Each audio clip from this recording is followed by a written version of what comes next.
It is Friday, May 23rd. I hope that you're all planning to watch the new film Mission Impossible: The Final Reckoning, which opens today in theaters. My guest on the podcast is Karim Alkhouli. He and I are both lifelong fans of the Mission Impossible franchise. We're going to review the film and give you our in-depth thoughts. Welcome to the show, Karim. How are you doing today? Good. How are you? Thank you for inviting. I'm good. Yes, yes, thank you. We did this 2 years ago for Dead Reckoning, and now we're back for the Final Reckoning. Yeah. And we both watched the film last night, and now it's early in the morning, opening day. Let's get into it. Yeah, man. I saw it last night. I went to Burbank with my friends, the AMC theater. I was really excited to go and see it, and man, it blew my mind. I for sure do not want to give any spoilers in this because I really want people to go and watch it. However, I will give you some critiques from it. Do you know what I mean? Just to, give my honest opinion. But like, I mean, you saw it too, right? You have many experience watching the movie too yourself. But like Tom Cruise has still outdone himself. You know what I mean? The action packed. You know what I mean? Like that's the thing is you guys have to like think about like if this could be the last mission, um, especially how the industry is changing. Like I don't know if we're gonna see anybody else like him out there doing the same things over and over, the stunts, the diving, the airplanes, the you know what I mean. I don't think we're gonna get any, everything's now gonna be either AI or CGI. So it's like, and it's the final reckoning. You know what I mean? We don't. Are we gonna see it? Is he gonna come back? Like, what's gonna happen? Like, you know what I mean? But yeah. Yeah, I think we'll do non-spoiler for most of this episode, but then we'll do like a little spoiler section at the end, and I'll give the audience a big warning before that, and I'll also put in the description a time code that shows when the spoiler section is going to start so that you guys know to stop listening before then if you haven't seen the film already. But I don't really think we need to set up the story that much because one thing that I was worried about is that there were a lot of people who have not seen Dead Reckoning who are going to go into this film and be confused. But luckily, the movie really sets up the story and recaps the previous film. Well, it does. It does really. It does really well. But I have to say, I did go with my friends. Jack, who I was with, he understood the film, but my friend Brandon, unfortunately, he didn't see any of them. He's like, this is the only one that he's seen, and he was. I mean, he liked it. You know what I mean? But he did say that he was a little confused because he's like, he doesn't know what happens. So like, for some people, they might find it like, yes, they did a really good job of like, tying in the culmination of the whole entire thing. So I was watching an interview with Simon Pegg on the Daily Show, and he was saying that it was McHugh's that brought all the movies into this movie and like I said, there's no spoilers because this is in the trailer. You know what I mean? You can watch the trailer. In the trailer you see the knife from the first movie, you see the rabbit's foot in the trailer from the third movie. um I think I'm missing some other scenes from the trailer, but I think those are the ones that were reminiscing from back to the third movie, the first movie. Obviously they dig deep dive on all of them when you watch it.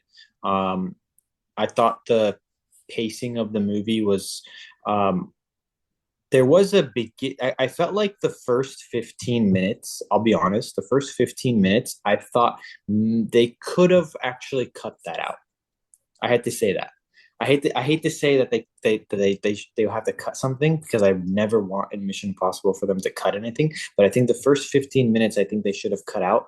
And then they just started should have just started the movie from like after that 15 minutes, and then because like that's from there, that's like the Mission Impossible. I think the first 15 minutes was just like, showing a lot of establishing, like the stuff, the what happened and the Dead Reckoning and all that kind of stuff. So it's like it was kind of like mind boggling to see that happen over and over and over when like they could have just started the movie like 15 minutes prior to it. Yeah.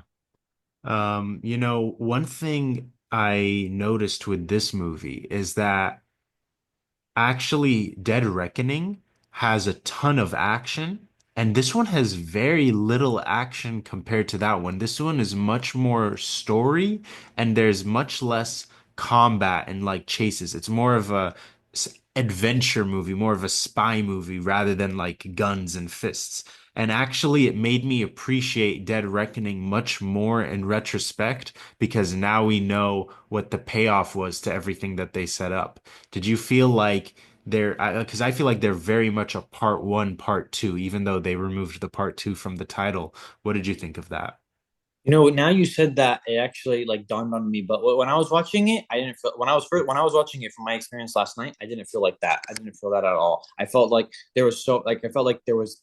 I think because of the editing style, the way it was edited, it was so much jumping. Now that's the thing that they did. They did so much jumping that I just felt like we were going, from Tom to, to everybody else, to, each different department, each different departments, you know what I mean, each different heads, people, and I just felt like all that was like action to me, like not necessarily like action, like, fighting, but I felt like there was a lot of fighting, you know what I mean, like in the first 15 minutes there was fighting, you know what I mean. There was a lot of fighting, although there was one scene I didn't like how they shot it, because I was kind of upset about that in the first 15 minutes. Just because we've seen Tom Cruise, fight and all that kind of stuff. But I like, like obviously there's a submarine involved. And, there was, a lot of, I felt like that, I felt there was a lot of action in that, but now telling me then, it actually kind of makes sense. I could see there was definitely a lot of storyline. Like I said, they're tying that storyline was like the hook to tie the whole franchise together. Like that's the word they were trying to do. There was I think maybe when they did seven, it was going to be. I felt like seven was going to be a standalone movie. You know what I mean? It wasn't gonna. You know what I mean? Like because when you see them, they don't really stand together sometimes. Like because each mission is different. It has the same characters, maybe some new ones, but then each mission is different. But I think eight was like them like, okay, hold up, this is the final reckoning. So like, how can we take what we've done, what other people have done from the other past movies, and bring them together? And like, that's what they did, and that's what they tried to hold on to. And like, yes, it makes perfect sense to what you say, and that like there was a bunch of story going on, but like I think it was um Ethan, I think discovering what he has to do for himself, and then what his team has to do for themselves, and like that's like the way, how this movie was made, kind of way, if that makes sense. Yeah. And also, Dead Reckoning set up Grace so well and they fleshed her out that in this movie, I felt like attached to her in the way that I do to like Luther and Benji. What did you think of how they used like all the main characters? I loved especially how like Ethan was telling Benji like, this is your team now, like you go. And then, he went off on his own adventure to the submarine. Yeah, I mean, and that's what I was saying earlier. It's like how it was, split between, it's Ethan for him to go do, and then it's for, Benji to go do what he needs to do on himself. I mean, like I think they gave the characters. I mean, obviously they gave Grace. I mean, you can tell from seven. The ending from seven was perfectly told that she's gonna join the team, because you know what I mean. She chose to. That's not a spoiler, people. If you haven't seen seven, you have to go see seven now. And obviously, she was given the choice and she chose to accept it. And then she went, and then obviously she became, part of the team. Um, I don't know. I felt, yes, she was a part of the team in this one, but I felt her presence more in seven than in eight, in my opinion. I don't know why. Maybe because like we saw a lot of her in seven, and then here, yes, she is part. I mean, she goes with them throughout the whole entire, the movie. She's with them too. But I felt like seven, we saw a lot of her, but eight was like um maybe a little bit less of her, because mainly it's like the final reckoning, and it's like it's mainly Ethan, because we're seeing a lot of Ethan, but we're seeing Grace, how she works alone without Ethan, with Benji and with everybody else. And because I mean, like they all, like I said, they all split together and they all go, their separate ways. I honestly thought that when she accepted in seven, that she would have a more presence in eight, but they didn't really reveal that much presence of her like revolving the IMF. Like, you know what I mean?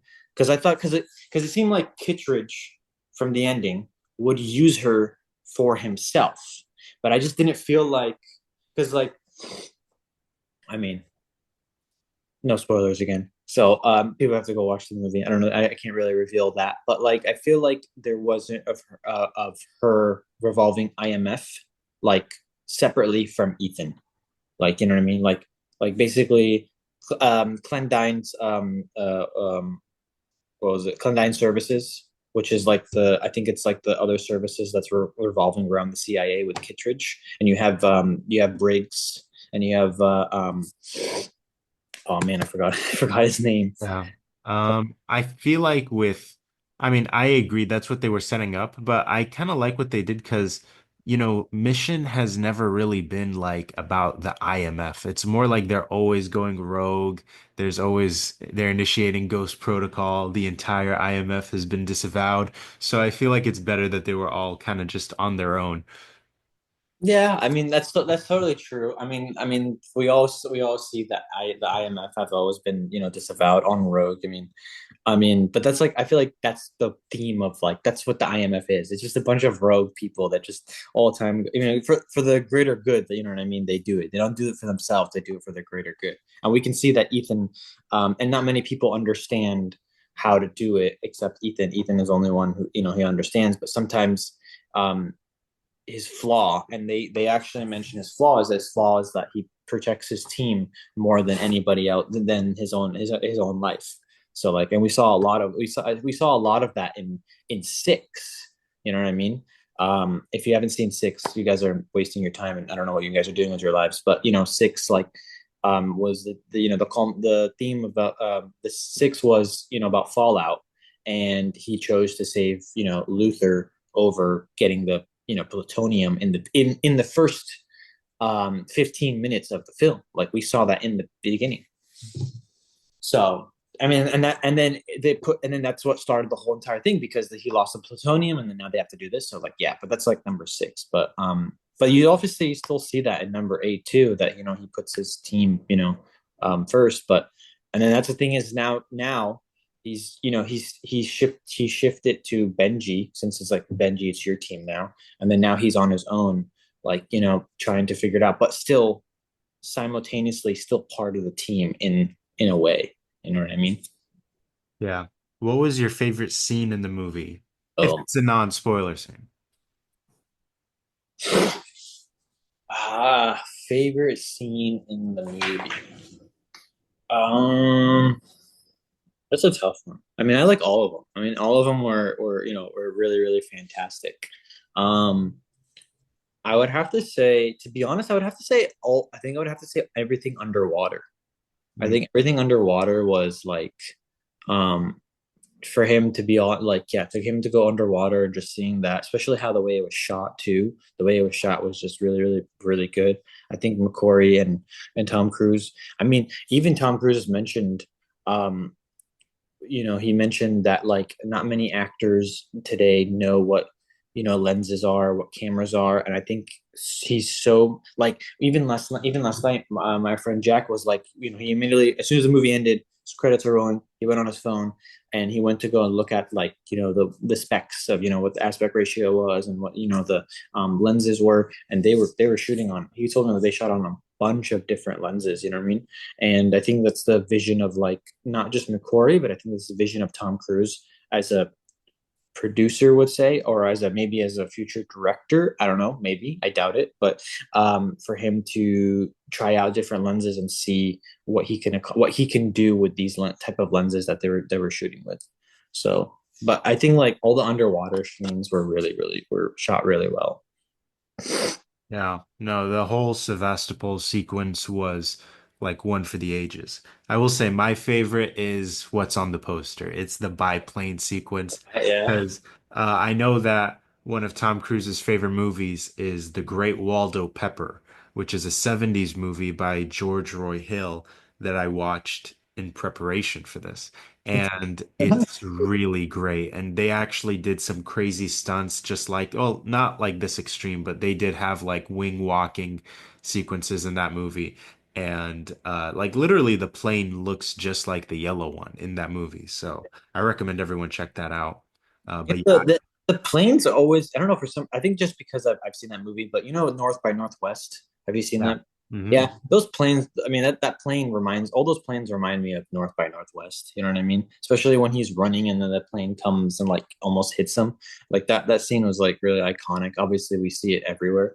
Um, the plane scene at the end, you know, it was just, well, you know what I mean, from the posters is just like, it's, it's like you have to keep thinking in your mind that like that's him, but you know what I mean. And it's so interesting because like as a director and as a, you know, future director and just as a filmmaker in general, it's really interesting to um I try not to analyze movies and like how do they do that, like how do they do that, but like when I was watching that sequence, the plane sequence, all I could think about was like how do they do that, like how do they do that, like especially the planes, like I like, oh my god, like this, you know what I mean, like I mean, you can see in the trailer him, you know, he's twirling around and like all that kind of stuff. Like, and then obviously many months before, I think I think a year before he, or maybe 2 years before, when Top Gun came out, they were filming that sequence, the plane sequence, because you can see Tom Cruise on top, and he made an announcement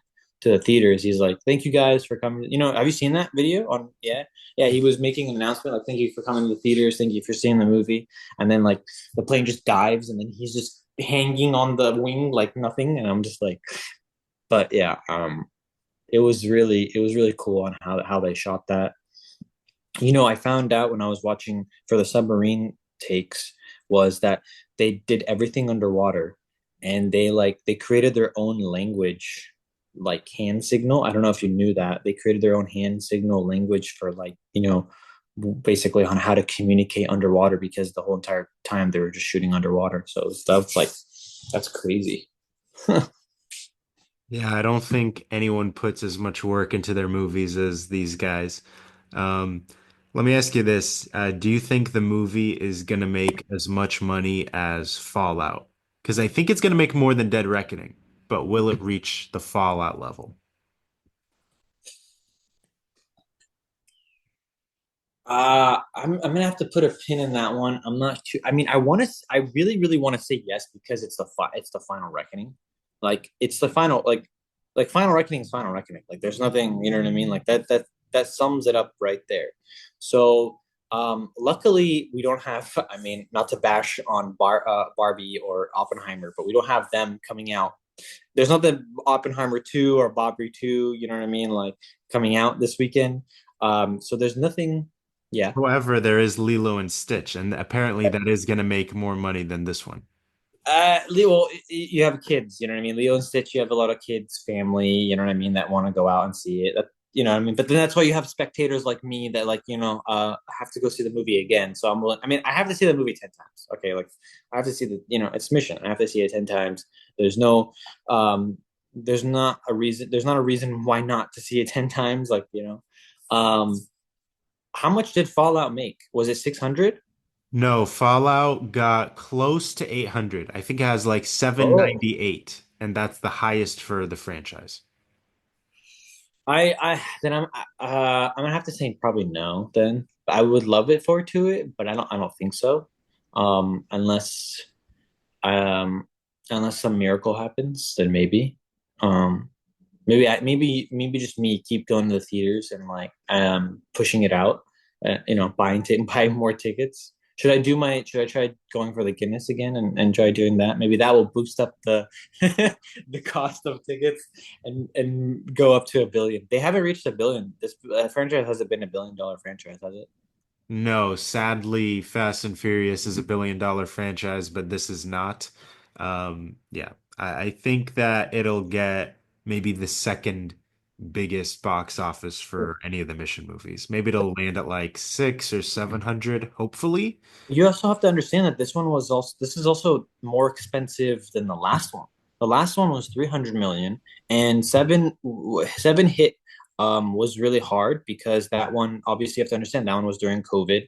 And they, I mean, I think they were the only ones shooting during COVID, so that increased the cost. And then I don't know if you heard, but eight went up to 400 because they had an issue with the submarine. The submarine got destroyed and they had to refix it or something like that. So they so that also increased the budget too.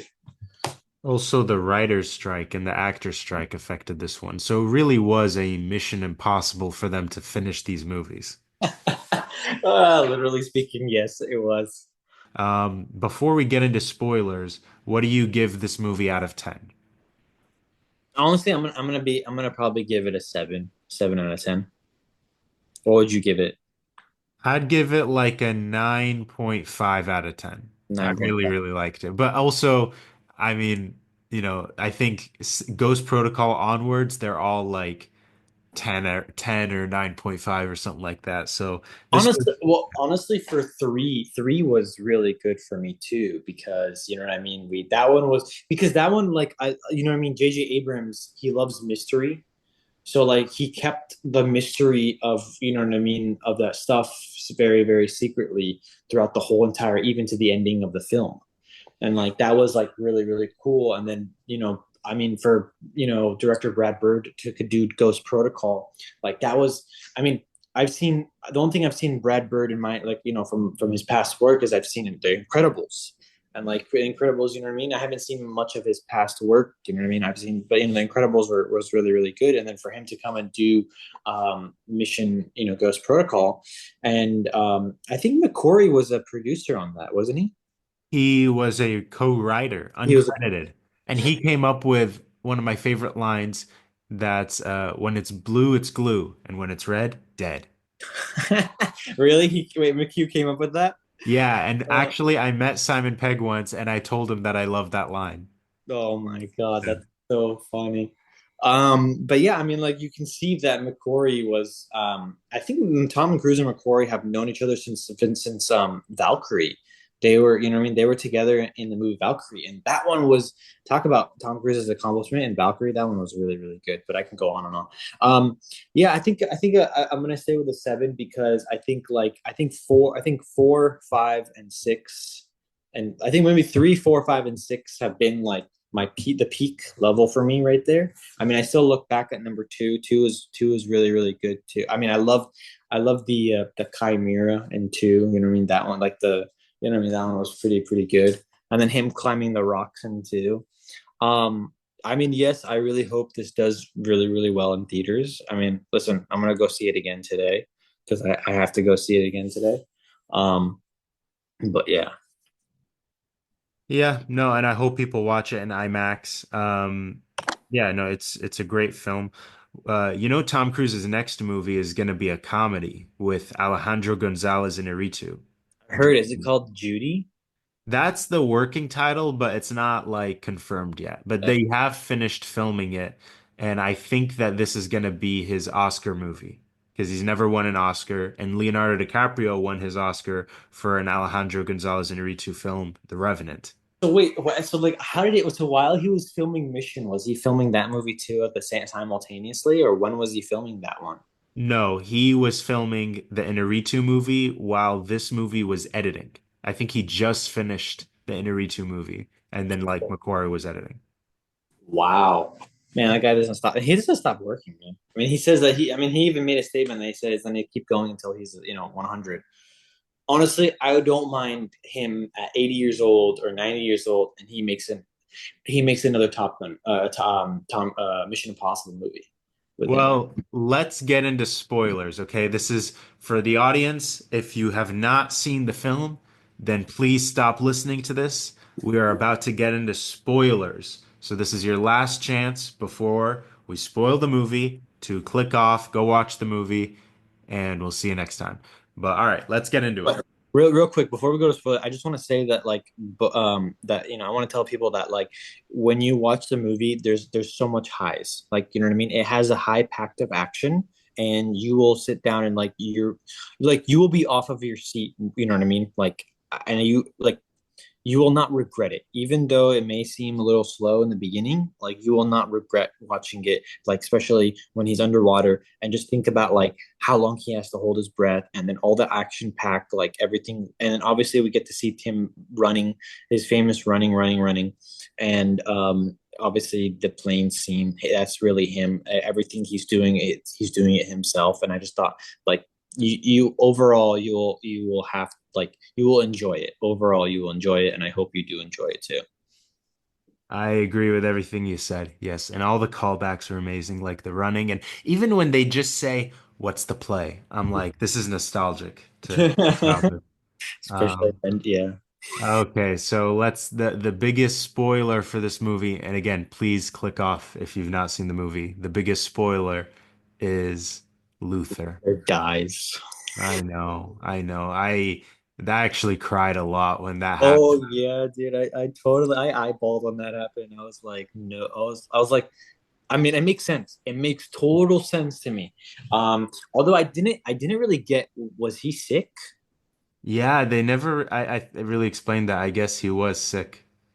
He I was think I think yeah. I mean, obviously I mean with the bed, and then obviously I think the heavy makeup, they put a lot of heavy makeup on him to make him look older than what he was, because I was like, he doesn't look that, like, from Seven till now, that was only like 2 3 years ago. I'm like he aged way too fast. I was like, no, I don't think he's that. I think they just made him look really older. And but you know what I mean? I want to also talk about like the beginning of like how I said the first 15 minutes. I just thought the first 15 minutes was just so boring. It was just like them like, and it was moving way too fast. Like it was moving way too fast for him to like be, you know what I mean? I love the beginning where he got the cassette tape from the president, and now and I love how they introduced the president in this one, because because even number four, when the secretary says like, you know what I mean, the president has initialed ghost protocol. Like we've always seen, and then we've seen seven that they're like everything is directly by the president, and then now we're finally seeing like the actual president. And I like how it was the CIA director from number six, which is like amazing. That beginning scene with the tape recorder, I love how they kept the classics from the movie. They kept or from the TV show. They kept the classics. You know what I mean? How he got his mission. And then like from that, I just thought it was spiraling out. Like for him walking in um, I didn't really understand the protest, that protest scene. What did you think about that one? I don't know. Maybe they were like protesting the entity or something. It's got to be something I catch on rewatch. Personally, I didn't mind the beginning, but I get what you mean.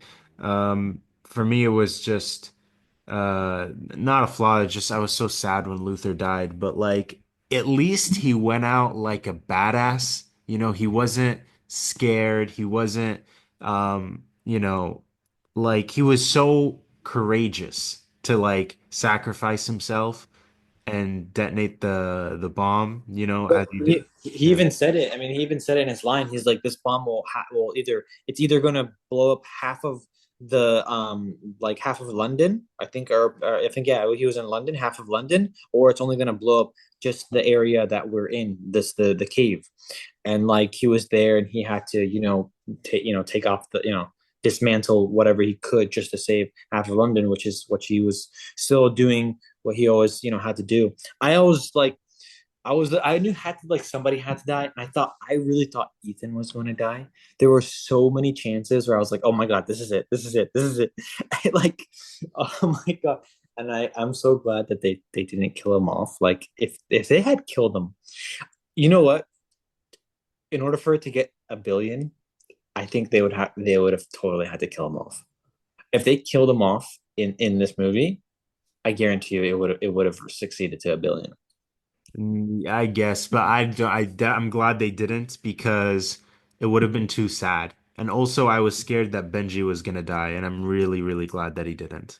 But I loved how I was really sad that was it. Like when Benji's situation, like when he got shot, I was like, oh my god, this is it too. This is it. Like Luther, Benji, like this is it. Okay.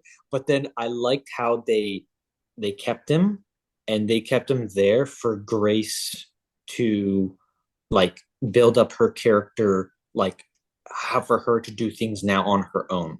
Which like now I'm starting to realize as I'm watching, like there are perfect moments, especially when she saves him, when she saves Tom from the underwater. Like she's there by herself.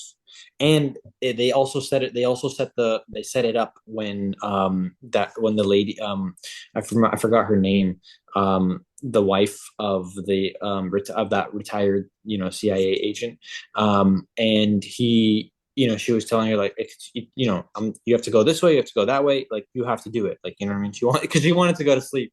Like she's like I want to take a nap, so it's like you know what I mean.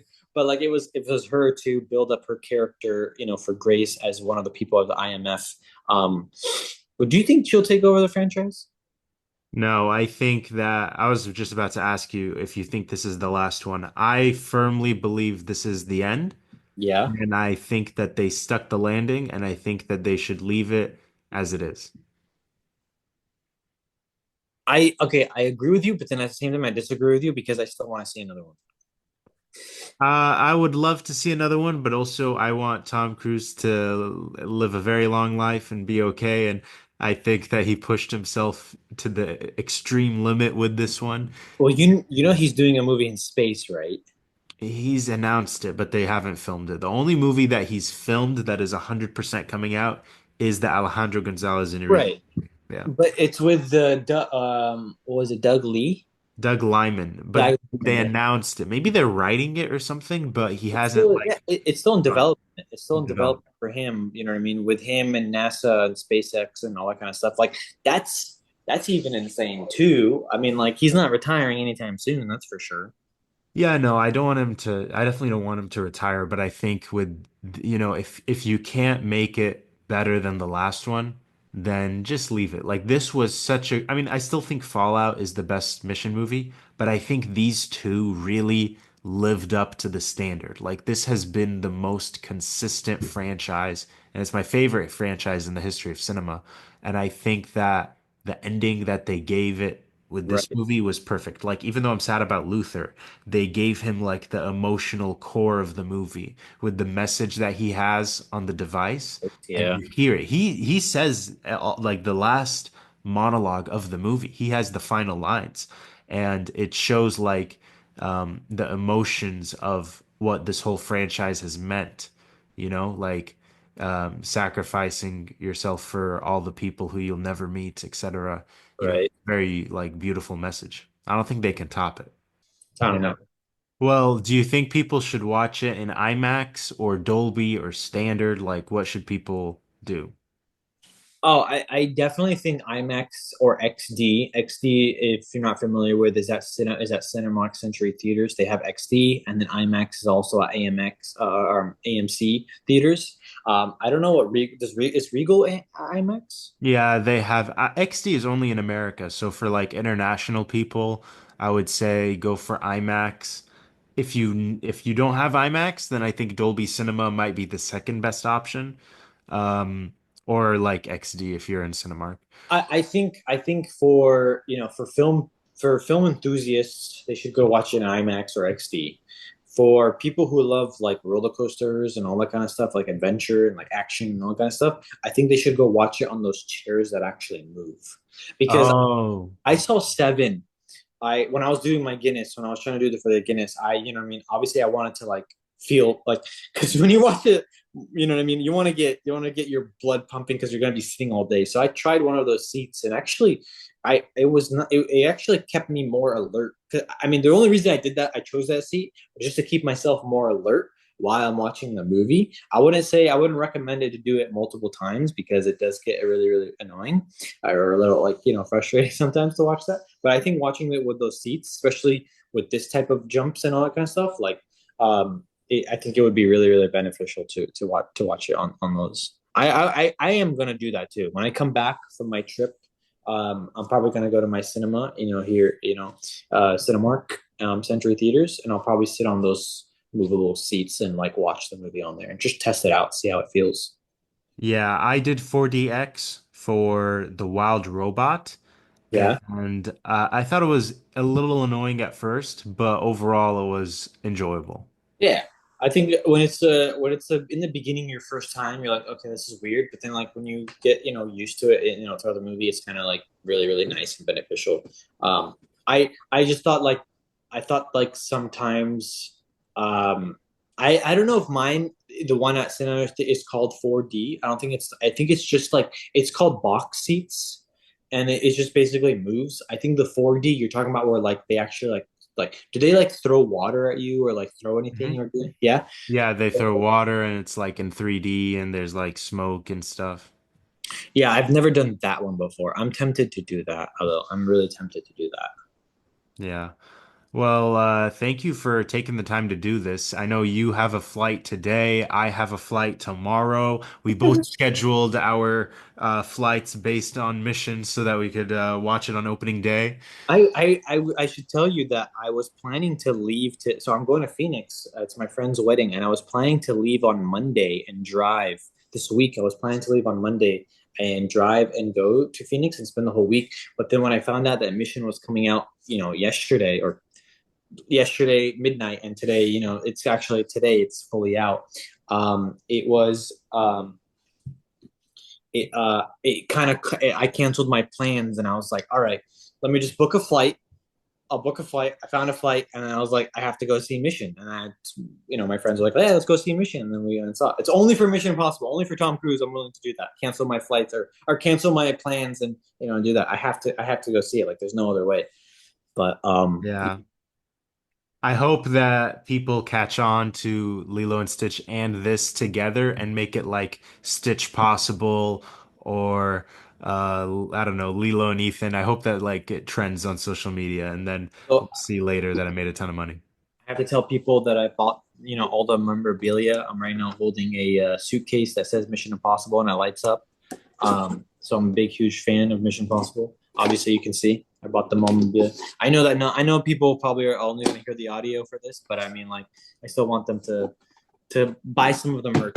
Still buy the merch. Yeah, for everyone listening at the AMC's, they have like a popcorn bucket for Mission, and Regal has one with the key and the Sevastopol and everything. So, yeah, I mean, it's weird to say because this is like one of the most expensive movies ever made, but go support it, you know? Yeah. Yeah, it's Well, good. you're supporting the theater, though. True. And that we do need. He's the ambassador of theaters, you know? Somebody should make him the ambassador of theater. Seriously, they should make him the ambassador of theater. He's a really good supporter in theaters. He wants to make movies for the big theaters. I just hope that the theaters will last, and we'll see what happens. And I really want him to make more Mission Impossible, but we'll put a pin on that later. They should get him instead of his ex-wife Nicole Kidman to be the ambassador to AMC. I'm AMC. joking. Oh my god, that's so funny. He should come to Cinemark and do that for Cinemark. Yeah. Okay, so for everyone listening, your mission, should you choose to accept it, is to rate this episode 5 stars on Spotify or Apple Podcasts or wherever you're listening. And please subscribe. And thank you all for listening. And thank you, Kareem, for joining me for the final Reckoning review. This message will self-destruct in 5 seconds.